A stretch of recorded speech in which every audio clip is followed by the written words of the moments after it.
আসসালামু আলাইকুম ভিউয়ার্স। আজকে নতুন একটি বিষয় নিয়ে আসছি। আজকে দেখাবো কিভাবে মোবাইলে সেট করা থাকা ওয়াইফাই থেকে পাসওয়ার্ড বের করবেন। এটার জন্য আপনাকে ২ টা কাজ করতে হবে। আপনার মোবাইলে থাকা ওয়াইফাই সেটিংয়ে ঢুকতে হবে। ওয়াইফাই সেটিং থেকে এখানে আসার পর এখানে উপরে একটা ট্যাব দিবেন। উপরে ট্যাব দেওয়ার পর এখান থেকে একটা কিউআর কোড স্ক্যান আসবে। এখান থেকে আপনি এই কিউআর কোডটাকে একটা স্ক্রিনশট দিয়ে নিন। আমি স্ক্রিনশট দিয়ে নিচ্ছি। স্ক্রিনশট হয়ে যাওয়ার পর এখান থেকে ডান দিবেন। দেন এখান থেকে বের হয়ে আপনি ফোনের অরিজিনাল যে কিউআর কোড স্ক্যানারটা আছে ওইখানে চলে যাবেন। আমি এখান থেকে আমার স্ক্যানারটাকে বেছে নিচ্ছি।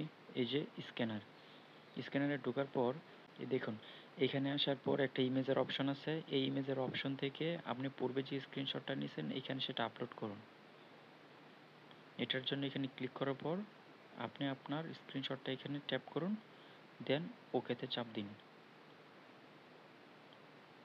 দেখুন এইখানে স্টার চিহ্ন দিয়ে এখানে কতগুলো পাসওয়ার্ড শো করছে। অর্থাৎ এখানে যখন আপনি ক্লিক করবেন তখন তার অরিজিনাল পাসওয়ার্ডটা বের হবে। অর্থাৎ আপনার ফোনে সেট থাকা ওয়াইফাই পাসওয়ার্ডটি এটি একমাত্র সবচেয়ে সহজ পদ্ধতি বের করার।